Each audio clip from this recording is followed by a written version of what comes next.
Boa noite, pessoal. Sejam todos bem-vindos. Logo, logo chega mais gente aqui.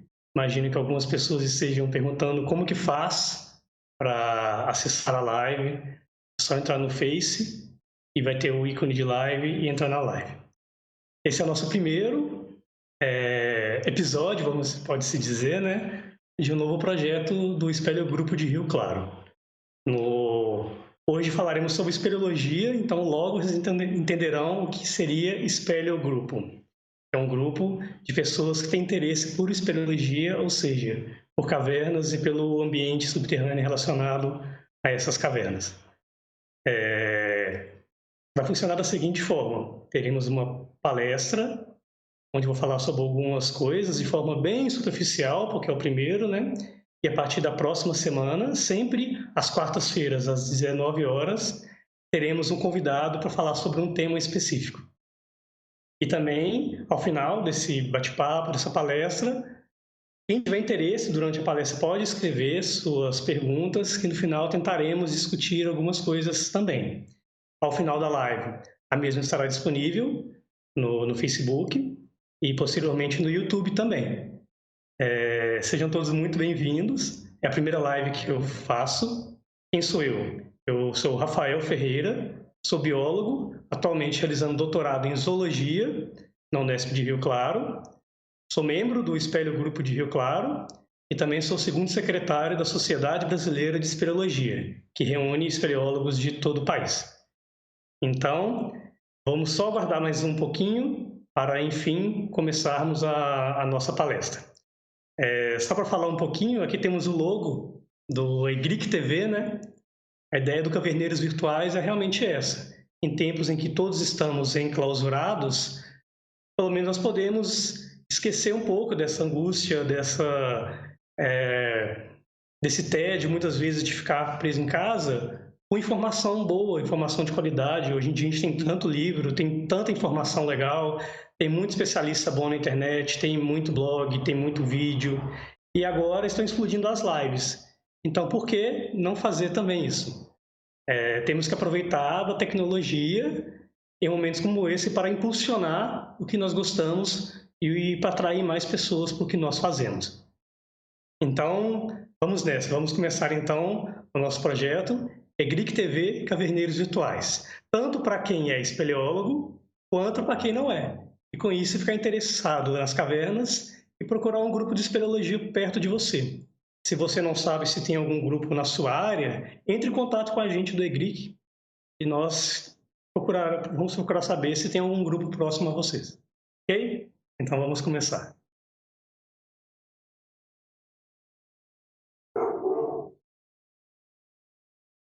Afinal, o que é a espeleologia?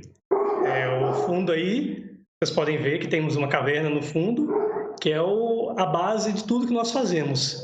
É um panorama que eu vou passar aqui sobre o fantástico mundo das cavernas. Fazem 12 anos que eu estou relacionado à espeleologia.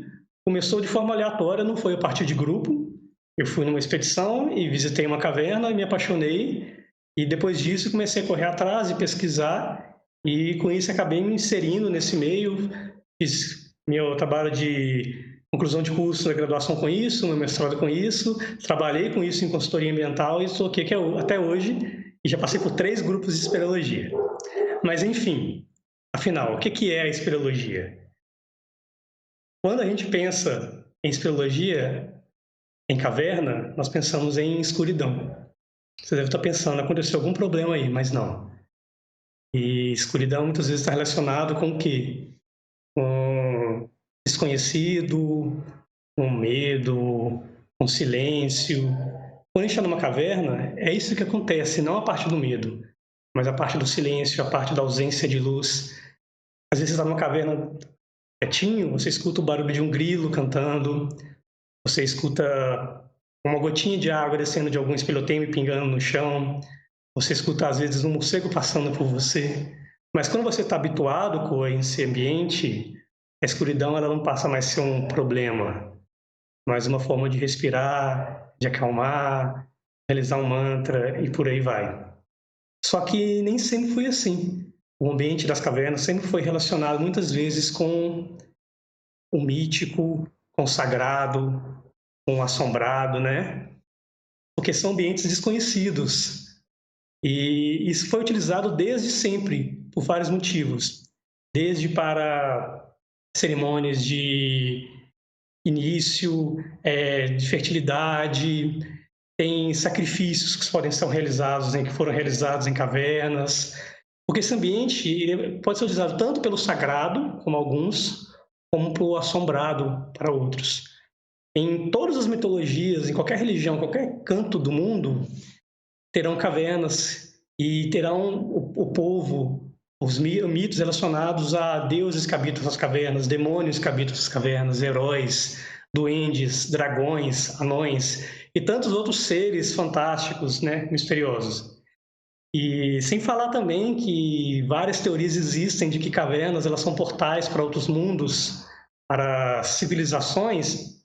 Na imagem anterior, nós temos algumas alguns exemplos de igrejas, de filmes que utilizam as cavernas também. Aqui temos um exemplo que é a Ágata, que é um portal, segundo algumas teorias, de que a Terra seria oca. E o interessante é que, por exemplo, aqui tem um exemplo do Brasil. Fala que Ágata, no Brasil, as Cataratas do Iguaçu, no Mato Grosso e Amazônia seriam locais em que teria acesso a essas cavernas. Além disso, as pirâmides do Egito, vulcões. E isso inspirou muitos escritores a escrever livros, como Júlio Verne, escrevendo sobre a Viagem ao Centro da Terra, Dante com a Divina Comédia. No cinema também foi utilizado, e até mesmo as músicas. Temos um exemplo, algumas obras clássicas de Mendelssohn, que é um compositor alemão, que são as Grutas de Fingel, ou Hébridas. E também tem óperas, como a que chama The Cave. Nas HQs também, no cinema, em novelas, temos a novela que chama Viagem, que tratava sobre essa questão das cavernas. E com isso aí, vou mostrar para vocês algumas imagens de algumas cavernas que mostram todo esse esplendor, toda essa magnitude. Essas são imagens que foram cedidas pelo Daniel Menin, que é um fotógrafo brasileiro, e que tem registrado várias cavernas pelo Brasil. Como vocês veem, tem todo esse fantástico, esse deslumbre ao ver as cavernas. Com vários espelhotemas, né, que são essas formações geológicas, e temos as estalactites, que descem no teto, as mites, que estão no chão, e várias outras formações também, que ocorrem em cavernas também. Nas próximas imagens, nós vemos um pouco desse esplendor. No Brasil, temos uma diversidade gigantesca de cavernas. As mais ornamentadas são cavernas em calcário, e a maior caverna do Brasil está na Bahia, que é a Toca da Boa Vista, com mais de 100 quilômetros. E a nível mundial, a nossa maior caverna está nos Estados Unidos, que é Mammoth Cave, com mais de 500 quilômetros. Yeah. E em cavernas também tem toda essa questão da relação com a água, da relação com o espaço. Tem espaços muito amplos e também tem espaços muito apertados também. Bom, continuando, como que surgiu a espeleologia? Bom, agora vocês estão me vendo aí. O pai da espeleologia, a espeleologia em si, ela surgiu na França, no século XIX, né? A espeleologia moderna, organizada, com Edward Alfred Martel. O Martel ele sempre teve um interesse peculiar pelas cavernas. E ele sempre, quando podia, ele ia para essas cavernas e explorava, mesmo com poucos recursos, com equipamentos super restritos e ilimitados. Mas isso não quer dizer que ele não conseguiu realizar um trabalho excepcional. Aqui temos imagens de Martel. O interessante é que eles iam para as cavernas não como roupas de espeleólogos, como macacões que a gente usa hoje. Tem várias fotos de vários espeleólogos, eles super bem vestidos. No meio, nós temos um mapa de uma caverna.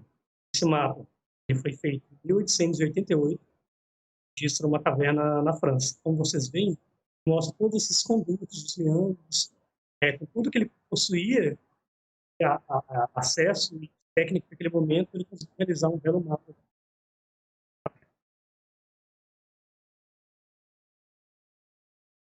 Continuando, mas quando você pensa em etimologia, a palavra espeleologia vem do grego, que é espelaion, que significa caverna. E é muito comum você escutar alguém falar assim: ah, mas aqui não tem caverna, aqui nós temos uma gruta, aqui nós temos uma lapa, aqui nós temos um abismo, uma toca, uma grota. São todos regionalismos para a mesma estrutura, que são essas cavernas, esses ambientes subterrâneos. E continuando em etimologia um pouco, caverna vem do cavus, em latim significa vazio, com material retirado. Gruta vem do grego de cripta, que é lugar subterrâneo, lugar coberto. E lapa vem do celta, significa pedra, rochedo. Quando a gente começa a analisar esses nomes, essas palavras, tudo fala do mesmo ambiente. É um ambiente com espaço dentro dele, em rocha, é um lugar coberto, um espaço subterrâneo. Então, seguindo adiante, vocês vão perceber que o que define em si uma caverna são esses espaços grandes o suficiente para o movimento humano. Só que isso aí é uma definição totalmente antropocêntrica. Nessa imagem que vocês estão vendo aí, são os meus pezinhos super apertados no espaço, em um conduto. A gente chama de quebra-corpo, tem uns que falam que é um parto, mas faz parte de todo esse contexto de explorar cavernas, que os espeleólogos tanto gostam. Mas temos um conceito um pouco mais amplo, que é a definição geobiológica.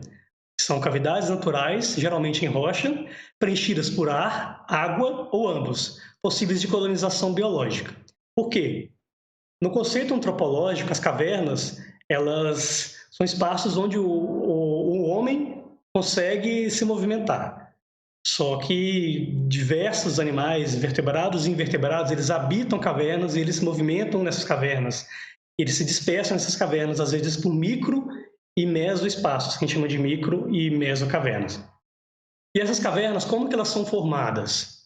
A partir da dissolução lenta e contínua de diferentes tipos de rocha. Geralmente essa dissolução ela ocorre pela água, entra em contato com essa rocha e com o passar do tempo ela vai dissolvendo e vai carreando o material que é dissolvido para uma outra região.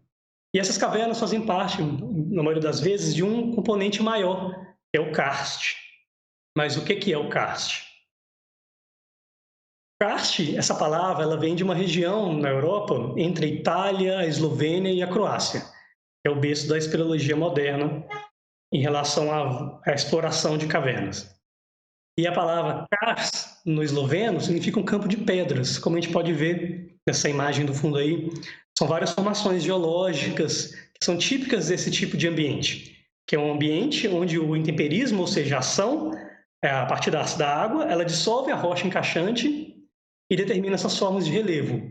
E temos um relevo externo, que é o exokarst, que é formado por todas essas formações, e tem o relevo interno, que é o endokarst, que é formado pelas cavidades naturais. Seguindo, essas cavernas, elas nada mais são do que janelas para o mundo subterrâneo, onde a gente consegue acessar a história geológica, a história biológica, a história de ocupação humana e de outras espécies, logo a história antropológica e a história paleontológica. O impressionante é que é um ambiente totalmente multidisciplinar e lúdico, de certa forma, também. Nessa imagem, nós estamos vendo, não são só apenas entradas horizontais, como a gente vê nas cavernas turísticas, também temos entradas verticais também. E essas entradas, elas dão acesso a toda uma fauna, toda uma diversidade. E também ela sustenta toda essa fauna também. Uma coisa interessante, quando a gente fala em espeleologia, que ela é um mix entre ciência, esporte e lazer. Por isso que eu digo que é uma área extremamente multidisciplinar, porque ela agrega tanto áreas acadêmicas quanto geologia, geografia, biologia, paleontologia, arqueologia, climatologia. Tem o pessoal também da história, o pessoal do turismo, que aí entra uma parte de questão também do lazer, da educação ambiental, a parte da fotografia, o de registro a tudo isso, e também a parte de saúde, porque temos patógenos que são encontrados em cavernas também, e tem a questão de segurança ao visitar esses ambientes também. Logo, é extremamente multidisciplinar. Tem toda uma parte de aventura, de exploração, tem toda uma parte de pesquisa e tem toda uma parte lúdica, de querer conhecer o ambiente desconhecido, no caso, as cavernas, a partir do esperoturismo. Eu dividi a espeleologia em 3 grandes áreas, não eu, mas isso aí é um conceito que é bastante utilizado. Temos a espeleologia técnico-esportiva, e nela incluí algumas atividades que ocorrem. Uma das primeiras é a exploração dessas cavernas. Temos a prospecção, que é procurar cavernas, e depois a exploração, que é o explorar esses ambientes subterrâneos, também é conhecido como caving. E muitas vezes para explorar, em algumas cavernas é apenas uma exploração horizontal, onde você apenas consegue andar e chegar até o final dela. Mas em várias cavernas nós temos vários obstáculos que precisam ser transpostos de várias formas. Uma delas é a partir de técnicas verticais. Como nós estamos vendo na imagem, são utilizados vários tipos de corda. Não é um rapel, é um tipo diferente de técnica vertical, a partir da ascensão e descensão em cordas. E também tem utilização de cordas na horizontal também. Muitas vezes para atravessar uma coluna ou um buraco, mas sendo que você continua com 2 espaços horizontais entre eles. Em algumas cavernas, elas podem estar submersas, então é necessário o espelho mergulho, ou a caverna inteira está submersa, ou trechos dessa caverna, e com isso é necessário a utilização de técnicas de mergulho para acessar uma nova área seca. E também temos a questão do mapeamento. Eu já mostrei para vocês um mapa de uma caverna, que foi um mapa realizado por Martel, mas mapeamentos eles são super comuns. Para que se faz um mapa? Para você ter uma noção espacial de toda a caverna. Tanto na questão em 2D, quanto na questão de distribuição de espeleotemas, distribuição de recursos, de fauna, ou mesmo por uma questão turística, para se visitar trechos são visitados, outros trechos não são. Como forma de registrar essa caverna, nós temos a espeleofotografia. Possui toda uma técnica especial para registrar essas cavernas. Além de câmeras muito potentes, nós temos flashes muito potentes, nós temos equipamentos de sensoriamento remoto, equipamentos remotos, quer dizer, onde você consegue acessar e ativar esse flash de forma remota, e é necessário, às vezes, muito equipamento para isso. E também temos o espelho resgate.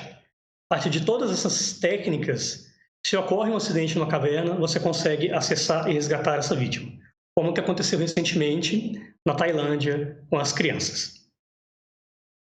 Também temos a espeleologia acadêmica, que envolve mais todas as áreas não estritas, mas relacionadas ao meio científico. Entre elas, nós temos a geoespeleologia e a hidroespeleologia, que eu coloquei junto aí. Isso aí você vai estudar a parte de gênese da caverna, ou seja, de origem dessa caverna, origem dos espeleotemas que ocorrem nessa caverna, o fluxo hídrico dessas cavernas também. Tem muitas regiões kársticas e os rios eles são subterrâneos.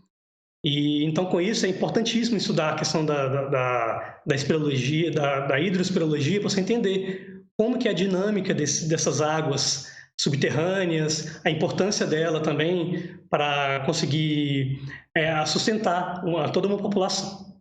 Então, com isso aí, nós temos a parte de gênese e também a parte de paleoclima. Utilizando espeleotemas, é possível datar esses espeleotemas e, com isso, você ter uma noção de ambientes passados, como que era o ambiente externo, se era mais úmido, se era mais seco. Tudo é possível a partir de análises paleoclimatológicas. Temos também a espeleobiologia. Você vai estudar toda a questão da biologia subterrânea, desde a composição da fauna que habita essas cavernas, a distribuição dessas espécies, a dinâmica ecológica dessas espécies e a evolução dessas espécies no ambiente subterrâneo. Temos espécies que são totalmente adaptadas a esse ambiente subterrâneo, que são cegas, muitas delas, que são despigmentadas, que têm pernas super longas. E é engraçado, voltando na questão quando eu falei dos mitos, eles acreditavam que dragões habitavam cavernas na Eslovênia. Eles tinham uma espécie de salamandra que ela era cega. E ela tinha muito formato como se fosse o jovem de um dragão. E nada mais era do que uma espécie totalmente adaptada ao ambiente subterrâneo, com cega, despigmentada e com apêndices pernas compridas. Também temos arqueologia, que ela está aí para estudar a ocupação humana dos povos passados, desde a partir de evidências diretas, como a presença de vasos, ou mesmo de ossadas desses povos, pinturas rupestres também, material lítico. E estudar a ocupação é importantíssimo para a gente entender a história da evolução humana. Já a paleontologia, ela estuda os fósseis. E em cavernas, as cavernas elas possuem um ambiente propício para se conservar esses fósseis. Então é muito comum você encontrar fósseis em cavernas de grandes mamíferos, como preguiças gigantes no Brasil e outros mamíferos gigantes do Pleistoceno, como também vertebrados, também ursos são encontrados em cavernas, mamutes são encontrados em cavernas, ou mesmo dinossauros também são encontrados em cavernas. Eu já falei um pouco também da espeleoclimatologia, mas também tem não só a passado, como é a paleoclimatologia, mas também o monitoramento climático das cavernas atuais, a partir do impacto do clima, da visitação no ambiente dessa caverna, é um modo de estudo do espeleoclima. E também o espeleoturismo. Baseado no espeleoturismo, você consegue fazer uma análise de capacidade de carga das cavernas, por exemplo. Quantas pessoas podem entrar causando o mínimo de impacto possível. Além disso, temos a espeleologia profissional. A espeleologia profissional, ela ocorreu um boom de atividades de licenciamento ambiental devido a alterações na legislação espeleológica. A legislação espeleológica, desde 88, cavernas são consideradas patrimônios da União. Só que, há alguns anos, houve algumas alterações onde as cavernas passaram a ser categorizadas em diferentes categorias e valoradas. E com isso, as empresas de qualquer atividade minerária ou que seja de licenciamento ambiental, é importante também realizar um estudo espeleológico, desde o seu contexto geológico, tanto local quanto regional, também da questão da bioespeleologia, da questão da topografia dessas cavernas e toda uma caracterização dessas cavernas. E baseado nessa caracterização, que será possível definir o grau de relevância das cavernas seguindo a legislação atual. Também temos o plano de manejo, e com esses planos de manejo, a importância deles é para você fazer toda essa questão da capacidade de carga, é utilizado muito esses planos de manejo em unidades de conservação ou para qualquer caverna que tenha o interesse em realizar a visitação, mas não só. E também o monitoramento ambiental dessas cavernas, que geralmente é uma condicionante também, logo após o licenciamento ambiental, e também em relação a planos de manejo também. Com isso daqui, eu concluo essa palestra falando a importância dessa multidisciplinaridade e a importância de tudo isso para se focar em preservação do meio ambiente a partir da educação ambiental. Cavernas são ambientes extremamente frágeis. Se você impacta uma caverna de forma direta, esse impacto, em algumas vezes ele pode ser contornável, mas outras vezes ele pode ser irreversível. E você impactando a caverna, você impacta toda uma fauna relacionada a elas, toda uma história que seja antropológica, paleontológica, biológica e também geológica. Como eu disse, cavernas elas são acesso a todo esse desconhecido que precisa ser conhecido. Junto com a profundeza dos oceanos e o topo das montanhas, as cavernas são ambientes menos conhecidos da Terra. E uma forma de se conhecer isso é a partir dos grupos de espeleologia. Nós temos dezenas de grupos de espeleologia espalhados pelo Brasil. E esses grupos eles são fundamentais para dissipar esse conhecimento e atrair mais pessoas para a espeleologia, tanto pelo amor às cavernas, à visitação, quanto para divulgar a importância dessas cavernas. E como forma de agregar esses grupos, nós temos a Sociedade Brasileira de Espeleologia, que é uma entidade que foi fundada há 50 anos atrás e que realiza diversas atividades, encontros, congressos e também apoia em atividades locais, realiza expedições, realiza mapeamentos e toda uma série de atividades que eu já falei por aqui. Enfim, aqui eu finalizo agora essa primeira palestra, que era apenas para dar uma pincelada. Todos esses termos que eu já falei, essas áreas que eu já falei, a intenção desse projeto é que nós convidar um especialista para cada um desses temas para discutir sobre esses temas. As palestras, como eu já disse, elas ocorrerão todas as quartas-feiras, às 19 horas, sempre no canal do EGRIC. fiquem atentos, já divulgando a nossa próxima palestra. Será um pouco sobre o início dessa espeleologia no Brasil, e nós teremos a honra de convidar o espeleólogo Cleiton Lino. Foi o primeiro brasileiro a ser presidente da Sociedade Brasileira de Espeleologia. A sociedade ela foi fundada por pessoas de vários países, e as 3 primeiras gestões foram por europeus, por franceses. E o 4º presidente foi o Cleiton Lino, que tem toda uma história relacionada à espeleologia brasileira. Então, na próxima semana, no dia 8, teremos uma entrevista, um bate-papo, para falar a verdade, com o Cleiton Lino, falando sobre um pouco mais das experiências dele com espeleologia. Bom, muito obrigado, e agora vamos bater um papo, seguindo de mais imagens registradas pelo Daniel Menin. Aqui nós temos algumas dessas imagens. Nessa imagem nós temos vulcões. São formações bem peculiares e raras. E várias imagens, né, mostrando aí um pouco dessa questão da aventura nas cavernas.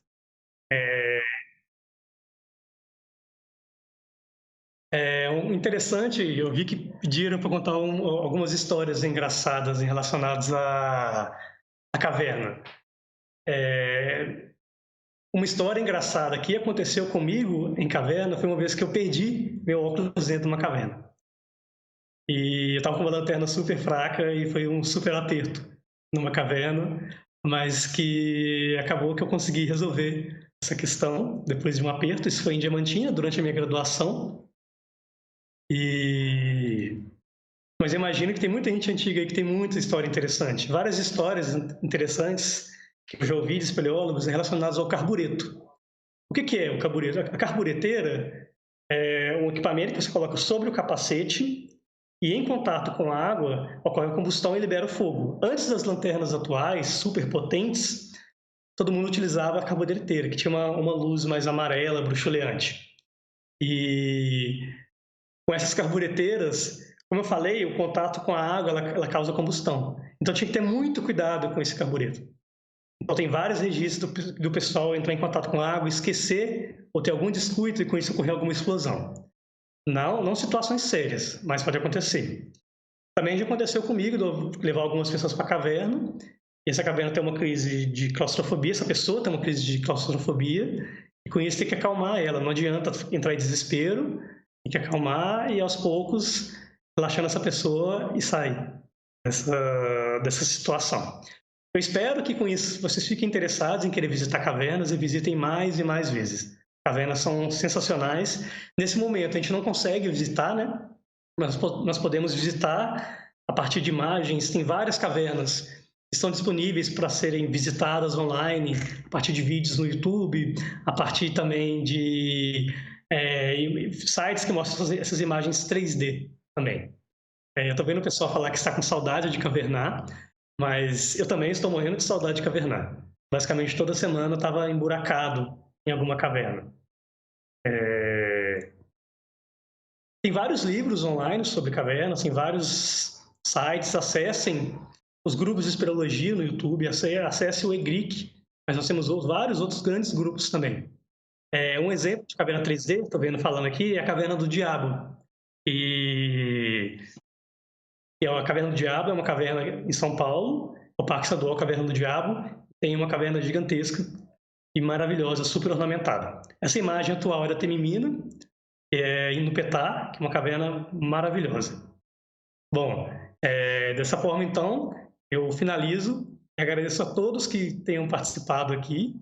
Espero não ter ficado tão nervoso e, geralmente, eu falo bastante rápido, mas eu tentei me controlar para não falar tão rápido. Então, pessoal, muito obrigado. Voltamos?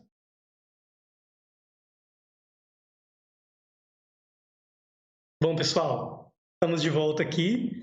Teve uma galera que pediu para não acabar rápido, né? Então vamos discutir um pouco, bater um papo aqui sobre espeleologia. Só que com isso aí seria interessante a interação do máximo de pessoas possíveis.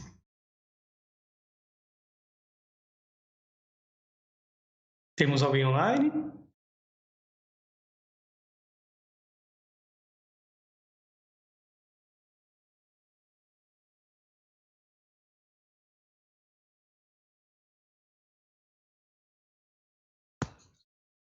Alguém online?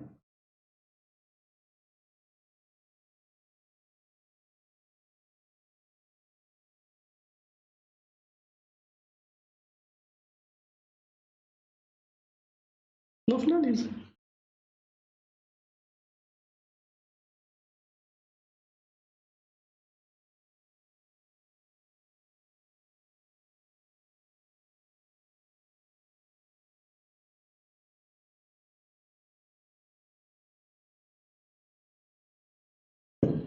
Pessoal?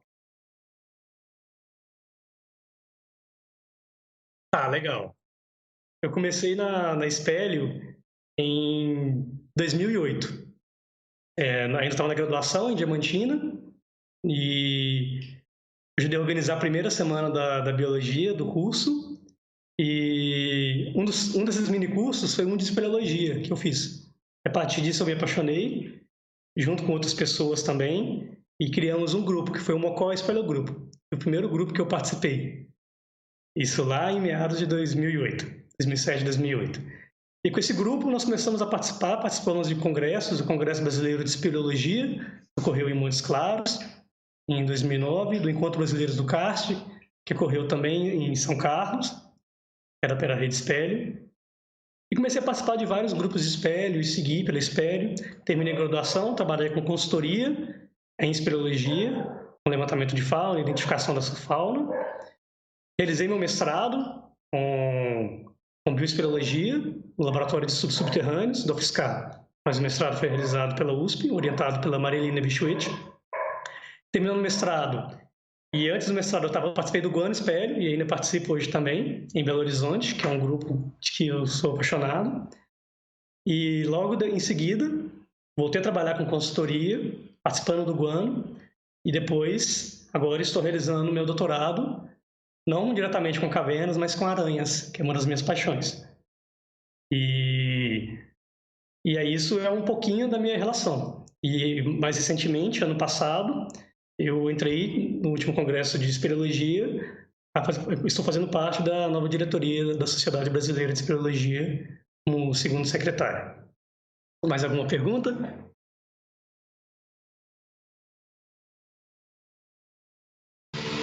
Estou aguardando. Uma coisa interessante, caso tenham alguma sugestão de tema, podem sugerir, porque a ideia é que seja o máximo informativo, interativo e atraia várias pessoas também. Espero que vocês também fiquem apaixonados pela espeleologia, assim como eu e como várias outras pessoas que também estão assistindo e que não estão assistindo também. Mais alguém aí?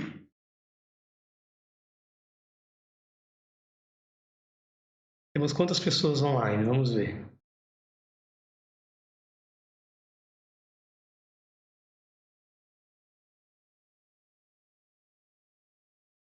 Podem fazer mais perguntas, pessoal. O bom da entrevista é isso, que quando você tem entrevista, você pode quebrar essa barreira e diretamente interagir com essa pessoa. Como que surgiu a ideia do EGRIC, Caverneiros Virtuais? E na Unesp, como no resto do mundo, tudo foi paralisado. E o EGRIC não é só um grupo de pessoas apaixonadas por pessoas que passaram a conviver tanto e se tornar amigos. Então, eu tenho vários amigos espalhados pelo Brasil inteiro. Que é o hoje em Belo Horizonte, em Ouro Preto, no Gegel, em São Paulo, do EGB em Brasília, EGEL em Brasília, e vários grupos espalhados pelo país. Então, não é apenas uma área multidisciplinar, é uma área onde eu aprendi muito com essas pessoas e passei a fazer vários amigos. Então, isso é o legal da espeleologia, essa interação com pessoas de várias áreas, onde todo mundo aprende, todo mundo convive em conjunto. Em espeleologia você não consegue fazer nada sozinho. Você não pode ir sozinho para uma caverna. O ideal é ir para uma caverna com pelo menos 3 pessoas. Caso ocorra algum acidente, e espero que não aconteça, uma pessoa pode ficar com você e a outra pessoa ela sai para procurar ajuda. E dessa forma, o interessante é que você passa a ter essa interação com diversas pessoas, seja para apenas explorar, para visitar por lazer, para mapear uma caverna, fazer um levantamento de fauna, ou o que seja. Isso que é muito bacana. Sim, eu estou de volta. Muita gente pediu para eu voltar, eu não aguentei e acabei voltando. Mas estou atento aqui, se por acaso não tiver tanta movimentação, próxima a gente volta. Mais alguma pergunta? Eu fiquei feliz, a interação foi boa e divulguem para que as próximas sejam melhores do que essa. E caso tenha alguma sugestão em relação à parte técnica, como eu disse, foi a primeira vez que eu realizei uma live. Digam como podemos melhorar isso. Não é nada profissional, uma situação super caseira, estou aqui na minha casa, tudo mais, mas sempre dá para poder melhorar.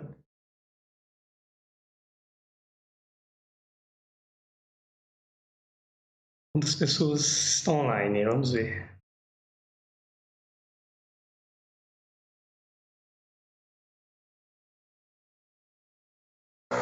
Bom, pessoal, então eu vou finalizar dessa vez. Tem retorno.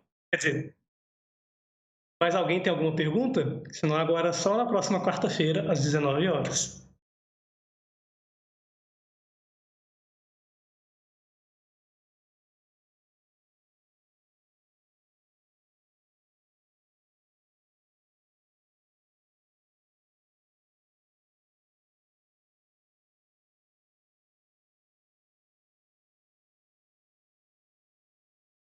Como foi a experiência de fazer a live? Foi legal, eu fiquei um pouco ansioso, naturalmente eu sou um pouquinho, mas depois eu me acalmei. Eu tentei falar um pouco mais devagar, porque eu falo rápido. Espero que vocês tenham entendido tudo que eu falei, que eu não tenha embaralhado em algumas partes. Mas eu espero que com o tempo as lives elas se tornem melhores. E com isso a gente passa a divulgar mais sobre a espeleologia. Mas foi uma ótima experiência. Bom, então, pessoal, aguardo vocês então na próxima quarta-feira, às 19 horas, dessa vez com um super convidado especial, que é o Cleiton Nilo. E caso tenham interesse em sugerir temas, entre em contato com a gente que discutiremos e entraremos em contato com especialistas sobre esses temas. Iremos analisar a situação. Sobre que serei sempre o apresentador, é uma coisa que nem eu sei responder, uma coisa que eu vou resolver com demais membros do EGRIC, mas eu gostei. Bom, pessoal, então, tchau, tchau para vocês. Até a próxima quarta e fiquem em casa.